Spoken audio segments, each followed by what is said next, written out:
Using current Fiverr gigs to create the perfect gig for you. One of the best ways to find a gig that's going to work on Fiverr and that individuals are going to want to purchase is to look and see what's already selling very well. In this section, we'll show you exactly how to do that, so you can get a head start on making plenty of money from your Fiverr account. Looking at the featured items. When you visit Fiverr.com, you see a list of services on the home page. They may range from drawings to written projects to Facebook girlfriends. However, the very first 4 gigs that you see listed will be the hot selling gigs. You need to pay very close attention to these items.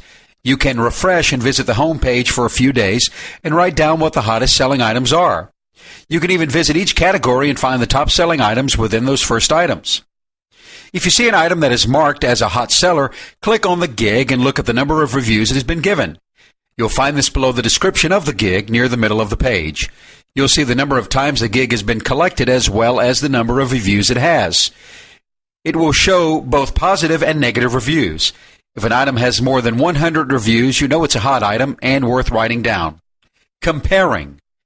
Now that you have your list created, go down the list and ask yourself with each item if you can reproduce the item. If one of the hottest sellers is a 60-second testimonial for a certain product or service, you should also determine whether you can also offer a 60-second testimonial.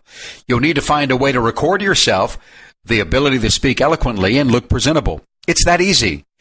If you think you can reproduce it, put a check mark next to the item, and if you can't reproduce it, cross the item out. Description.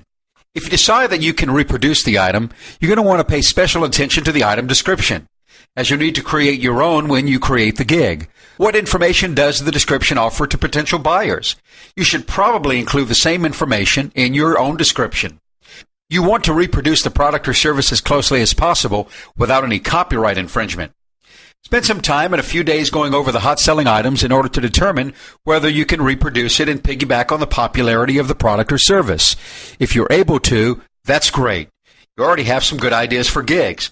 However, if you don't have any ideas yet, don't worry. In the next few sections, we'll discuss some great ideas for gigs.